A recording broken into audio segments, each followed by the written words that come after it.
सनातन धर्म में आप अदृश्य शक्तियों के बारे में खूब सुनते होंगे, लेकिन अदृश्य शक्तियां होती कहाँ हैं? क्या ये ब्रह्मांड में आपकी पहुंच से कहीं दूर होती हैं? सनातन को जानेंगे तो आप इन अदृश्य शक्तियों के रहस्य के बारे में भी जान जाएंगे। दरअसल ये अदृश्य शक्तियां आपके अंदर ही होती हैं और इसका स्वामी यानी मालिक होता है विशुद्धि यानी थ्रोट चक्र। नमस्कार, सनातन को विज्ञान के जरिए प्रमाणित करने वाले हमारे खास शो सनातन सत्य में आपका स्वागत है। आपके साथ मैं हूं आशीष महर्षि और मेरे साथ हमेशा की तरह हैं पायलट और रिसर्चर अरविंद सिंह जी। आज हम कैप्टन साहब से जानेंगे शरीर के अंदर मौजूद विशुद्धि चक्र की ऊर्जा कैसे नापी जा सकती है और उसको कैसे जागृत किया जा सकता है। हम आपको लगातार शरीर के अंदर ऊर्जा नापने का वो खास उपकरण जिसे लेकर एंटीना भी कहा जाता है वो भी दिखाते रहे हैं। आज हम विशुद्धि चक्र की ऊर्जा इसके जरिए नापेंगे। तो आइए शुरू करते हैं विशुद्धि चक्र को लेकर सनातन का साइंटिफिक ज्ञान, हमारा खास शो सनातन सत्य। अरविंद जी, ये विशुद्धि चक्र क्या है, कहाँ होता है, आम आदमी की भाषा में इसको क्या कहा जाता है, इसमें कोई परेशानी होती है तो वो कैसे दिखती है, ये सब थोड़ा सा इसके बारे में ज्ञान दीजिए। विशुद्धि चक्र का स्थान गला है, ये गले पे विद्यमान है और इसकी जो इसका शेप है एक सर्कल है जिसके अंदर ट्रायंगल रेस्ट करता है, यानी कि त्रिभुज की तरह की ऊर्जा एक गोल बिंदु के ऊपर निर्भर होती है। और इस शेप को हम जैसे कि पहले भी चर्चा कर चुके हैं, कैमरे हैं, कई तरह के कैमरे हैं जिनमें इन्हें देखा जा सकता है। इसकी जो फ्रिक्वेंसी है 741 हर्ट्ज है, इसके द्वारा इसको नापा जा सकता है, इसके स्पंदन को जाना जा सकता है। यह जो चक्र है, जैसे कि आपने शुरुआत में कहा कि यह अदृश्य शक्तियों से हमें जोड़ता है।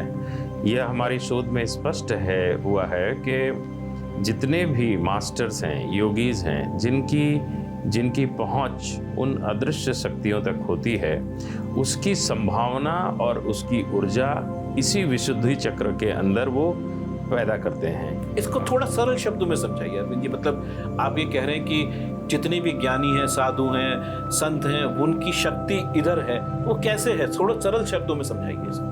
इसमें जैसे कि जो संभावना है, जिसे कि शोध के दौरान पश्चिमी देशों में जिसको कहा गया कि ब्लू लाइट ऑरा, तो जो नीला कलर है, जो इसका नीला कलर है, जो इसकी ऊर्जा है, वह हमें उन सभी डायमेंशंस यानी कि ऐसे आयाम हैं जो यूनिवर्स के अंदर जो हमसे यानी कि पृथ्वी से परे हैं, उनकी स्पंदन और इस विशुद्धि चक्र के द्वारा पैदा की गई स्पंदन के अंदर एक परस्पर संबंध स्थापित होता है। तो इसको सरलता से अगर हम कहें कि जो एक योगी है, जो एक साधक है, जो एक मास्टर है, जो आज आधुनिक भाषा में हम कहते हैं कि ये मास्टर हैं, इनके द्वारा संभावना जो अपने शरीर के अंदर जो उन्होंने पैदा की, उस ऊर्जा और उस स्पंदन के कारण हमारे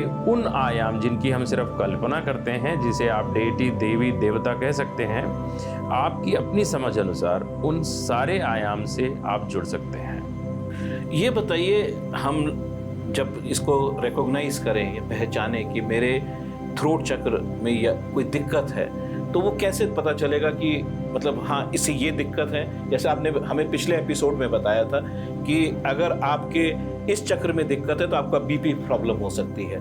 तो अगर इससे अगर कोई दिक्कत होती है तो उससे विशुद्धि चक्र से अगर दिक्कत होती है तो वो कहाँ पे दिक्कत होगी, क्या दिक्कतें देखने को मिलेंगी आपको, और उसमें ऊर्जा कैसे डाली जा सकती है? इसका एक बड़ा सरल तरीका है जानना। जब भी विशुद्धि चक्र, थ्रोट चक्र कमज़ोर होता है, एक तो एंग्जाइटी और डिप्रेशन के मामले सामने देखे गए हैं, क्योंकि यह चक्र आपकी ओवरऑल एनर्जी को गवर्न करने के लिए, स्थापत्य करने के लिए बहुत आवश्यक है। दूसरा है कि आपको एंग्जाइटी बहुत होती है, यानी कि आपकी जो इम्प्लीमेंटेशन, जो आपको कार्य निर्धारण क्षमता है किसी भी क्षेत्र की, वो जैसे जैसे कम होती है इस चक्र के कारण, आपको ऐसी सेल्फ एस्टीम की कमी, आत्मविश्वास की कमी इत्यादि चीज़ें भी, ये ऐसे कुछ लक्षण हैं जो विशुद्धि चक्र के कम होने पर कमजोर होने पर सामने आते हैं। तो इसमें आम आदमी जो है उसमें ऊर्जा कैसे डाले? अगर उसको ये दिखे कि उसको डिप्रेशन हो रहा है या कोई प्रॉब्लम्स हो रही हैं विशुद्धि चक्र से रिलेटेड, तो वो क्या करे? ऐसी क्या चीजें करें जिसके उसको लाभ हो? हमने तिब्बत के जो सिंगिंग बोल है तिब्बत का, वो हमने रिसर्च में देखा एक बहुत अच्छी ध्वनि पैदा करता है जिसके कंपन से विशुद्धि चक्र मजबूत होता है। और इसके अलावा जो हमारे पास और भी कई उपाय हैं जिसके अंदर हम एक बीज अक्षर है जिसको हम कहते हैं हम, तो उस बीज अक्षर का उच्चारण करेंगे, उससे भी आपको लाभ होगा। आम आदमी को अगर हम करना है उसको वो कैसे प्रोनाउंस करे उसको, या उसकी ध्वनि कैसे होनी चाहिए, वो सब चीज़ें कैसे होगी? इस पे मैं अभी उच्चारण करके समझाने का प्रयास करता हूँ। इसमें अगर आप जब भी आप हम बीज अक्षर का उच्चारण करना चाहते हैं तो उसको कुछ इस प्रकार से कीजिए, हम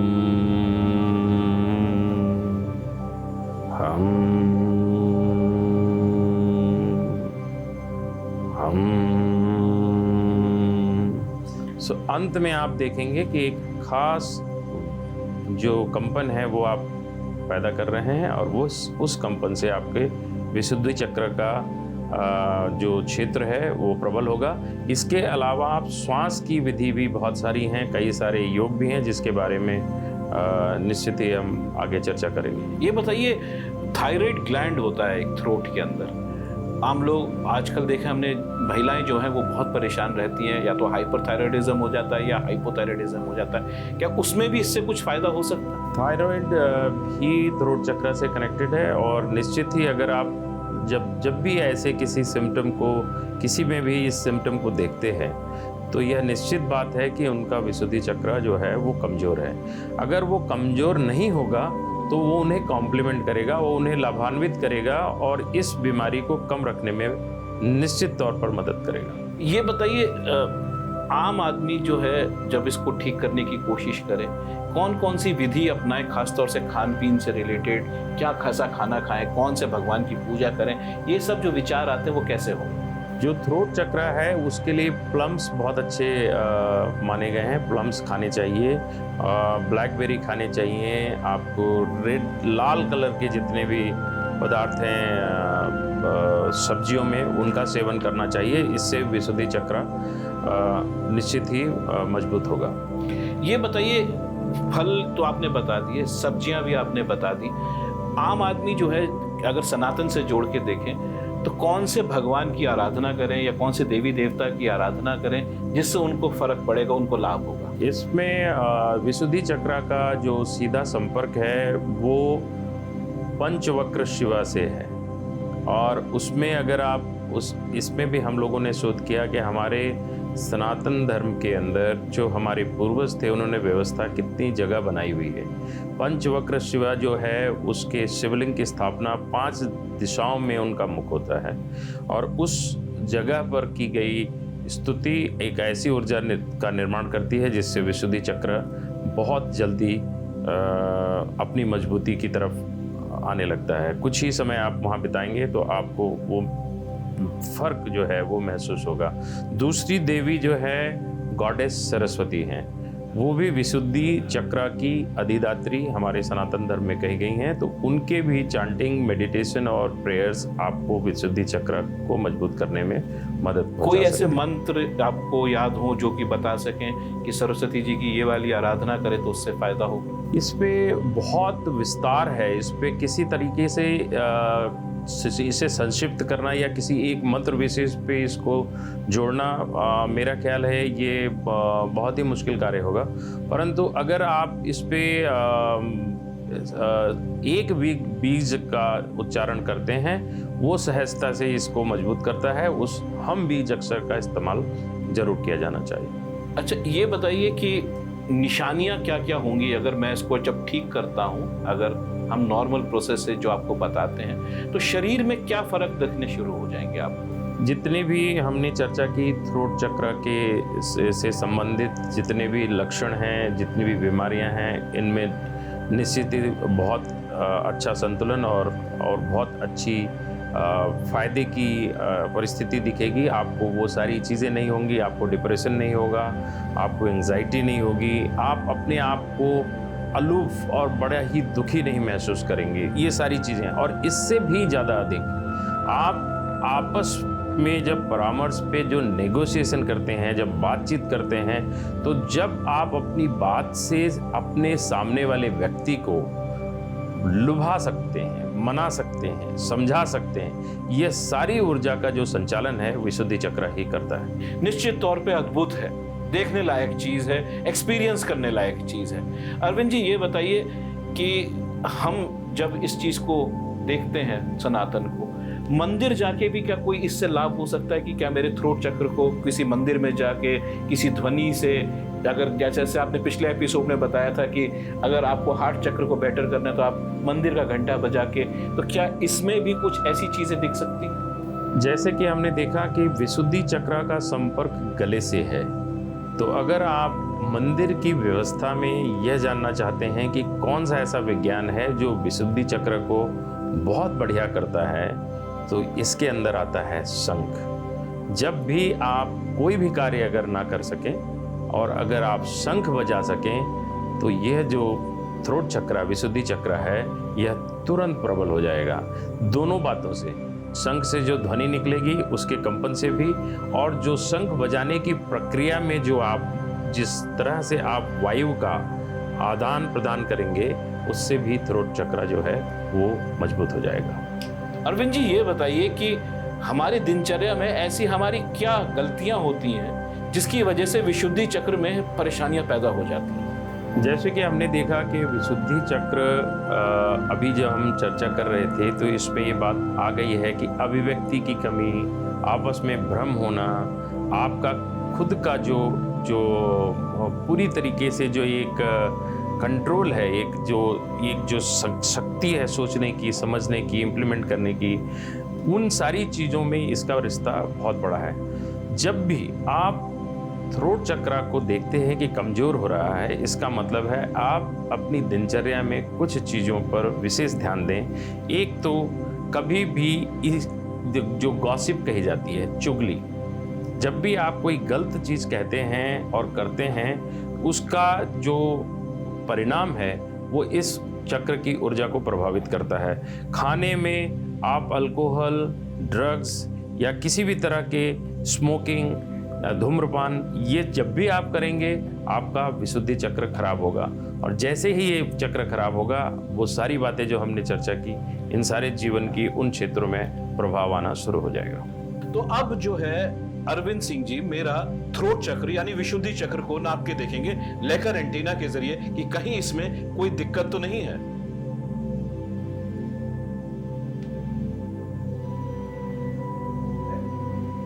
बिल्कुल हल्की वाइब्रेशन है, अर्थात इसमें क्लॉगिंग है, और हम समझ पा रहे हैं कि थ्रोट चक्र के ऊपर काम करने की आवश्यकता है।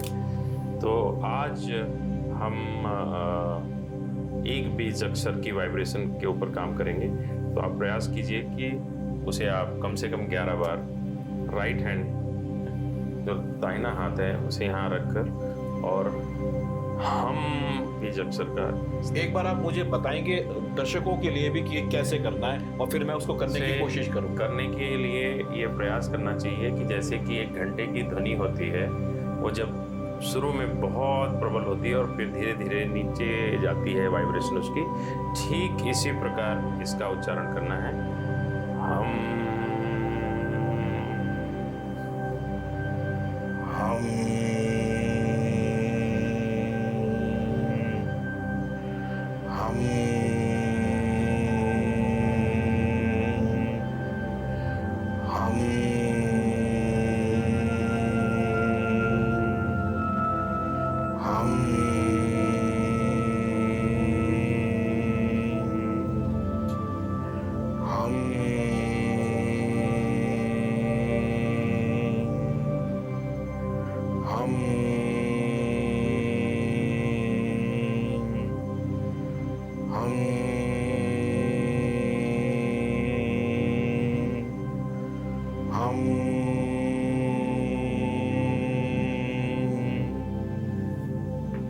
अब हम थोड़ा इसको देखेंगे कि इसमें आपने अच्छी प्रकार से कंपन और शक्ति पैदा कर पाए या नहीं। अब जैसे ही गले के सामने एंटीना आता है, इसकी मूवमेंट अच्छी पहले से बहुत अच्छी हो गई है। तो इस वाइब्रेशन को आपने 11 बार उच्चारण करने के बाद यहाँ तक पहुँचा दिया। तो यदि हम कुछ अच्छे नंबर संख्या में नृत्य इसको करते हैं तो इस चक्र के अंदर ऊर्जा हम बराबर बना कर रख सकते हैं। तो आपने देखा कि कैसे लेकर एंटीना ने नाप लिया कि क्या एनर्जी इसमें आ सकती है या नहीं आ सकती है, और एक बीज मंत्र के बाद सिर्फ 11 बार उच्चारण के बाद आपने देखा होगा कि किसी न किसी तरीके से मेरे शरीर में, मेरे विशुद्धि चक्र के अंदर एनर्जी आई, और ये प्रमाण दिया किसी और ने नहीं जबकि लेकर एंटीना ने। विशुद्धि चक्र के बारे में जानने के बाद आप निश्चित तौर पर अदृश्य शक्तियों को किसी चमत्कार से नहीं जोड़ेंगे। हमारे ऋषि मुनि, साधु संत, शंकराचार्य यही कहते रहे कि चमत्कार कहीं बाहर नहीं, आपके अंदर है, बस देर सिर्फ अंदर की ऊर्जा को जगाने की है। हम इसके लिए आपको लगातार उपाय बता रहे हैं। सनातन सत्य के अगले एपिसोड में फिर जानेंगे किसी दूसरे अहम चक्र के बारे में। तब तक के लिए मुझे और कैप्टन अरविंद सिंह को दीजिए इजाजत। नमस्कार। श्रेष्ठ भारत पर खबरों से जुड़े रहने के लिए चैनल को सब्सक्राइब और लाइक करें, बेल आइकन दबाएं और देखते रहें श्रेष्ठ भारत।